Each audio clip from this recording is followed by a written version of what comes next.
Good evening dear students. आज हम पढ़ेंगे भारत के प्रमुख बंदरगाहों के बारे में, पोर्ट्स ऑफ इंडिया।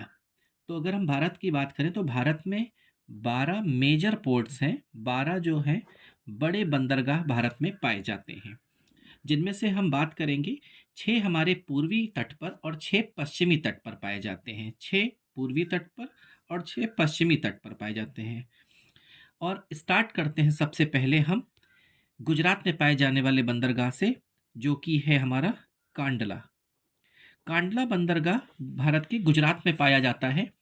कराची बंदरगाह जब पाकिस्तान में चला गया तो उसके बाद भारत में एक ऐसे बंदरगाह की आवश्यकता महसूस हुई जिसकी वजह से मुंबई बंदरगाह के दबाव को कम किया जा सके, जिसकी वजह से हमने एक कांडला बंदरगाह गुजरात में डेवलप किया, जो कि हमारा एक बड़ा बंदरगाह है, जिसका दूसरा नाम दीनदयाल बंदरगाह भी है। दूसरा बड़ा बंदरगाह मुंबई में हमारे पाया जाता है, जो कि है मुंबई के नाम से। महाराष्ट्र में 2 बंदरगाह, जिसमें एक मुंबई, जो भारत का सबसे बड़ा बंदरगाह है। महाराष्ट्र में ही एक और बंदरगाह पाया जाता है जिसे नावा शेवा कहते हैं, नावा शेवा, जिसका दूसरा नाम जवाहरलाल नेहरू बंदरगाह है। तो एक मुंबई हो गया, एक नावा शेवा हो गया, तीसरा कांडला हो गया। चौथा बंदरगाह जो हमारे यहाँ है वो गोवा में पाया जाता है, जिसका नाम है मारमा गांव। मारमा गांव, जो कि गोवा में पाया जाता है।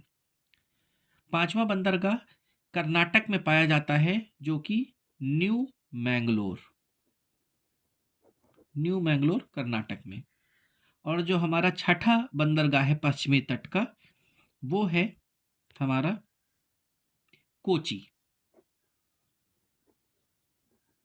कोची बंदरगाह हमारा केरल में पाया जाता है। इसके बाद अगर हम बात करें अब हम बात करते हैं पूर्वी तट पर पाए जाने वाले 6 बड़े बंदरगाहों की। तो सबसे पहले तमिलनाडु के निचले हिस्से में पाया जाता है बंदरगाह तूतीकोरिन। तूतीकोरिन बंदरगाह तमिलनाडु में पाया जाता है। उसके ऊपर अगर हम बढ़ेंगे तो चेन्नई, जो कि भारत का एक कृत्रिम बंदरगाह है, चेन्नई। इसके ऊपर आंध्र प्रदेश में पाया जाता है विशाखापट्टनम। विशाखापट्टनम जो हमारा बंदरगाह है, ये भारत का सबसे गहरा बंदरगाह है, डीपेस्ट पोर्ट ऑफ इंडिया। और ये बंदरगाह डॉल्फिन नोज पहाड़ियों के पीछे छुपा हुआ है, डॉल्फिन नोज पहाड़ियों के पीछे छिपा हुआ है। इसके अलावा उड़ीसा में बढ़ते हैं तो उड़ीसा में एक बंदरगाह पाया जाता है, जो कि है पाराद्वीप। इस बंदरगाह को कोलकाता बंदरगाह से दबाव को कम करने के लिए विकसित किया गया। इसके अलावा वेस्ट बंगाल में हमारे 2 बंदरगाह पाए जाते हैं, एक है कोलकाता, और उससे दबाव को कम करने के लिए एक और बंदरगाह विकसित किया गया था, जो कि है हल्दिया। सो कोलकाता, हल्दिया, पाराद्वीप, विशाखापट्टनम, चेन्नई और तूतीकोरिन, ये भारत के 12 प्रमुख बंदरगाह हैं, जिसमें से 6 हमारे पूर्वी तट पर, मतलब ईस्टर्न कोस्टल एरिया में, और 6 हमारे वेस्टर्न कोस्टल एरिया में, अर्थात पश्चिमी तट पर पाए जाते हैं। एक बार फिर से हम इन बंदरगाहों को देखते हैं। कोलकाता बंदरगाह और हल्दिया बंदरगाह, ये हमारा पाया जाता है वेस्ट बंगाल में, जिसमें से कोलकाता बंदरगाह की अगर हम बात करें तो ये एक इनलैंड पोर्ट का एग्जाम्पल है। इनलैंड का मतलब होता है अंतःस्थली, जो समुद्र मार्ग से थोड़ा अंदर की तरफ हटकर बना है।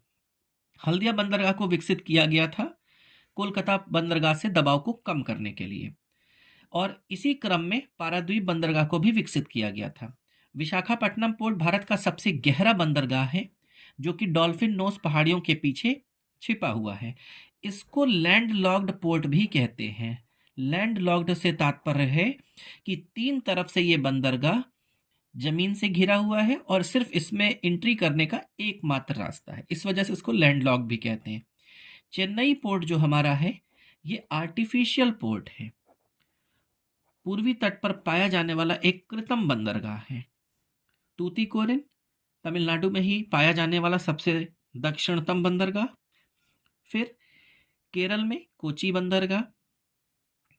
और हम बात करते हैं कर्नाटक में न्यू मैंगलोर बंदरगाह।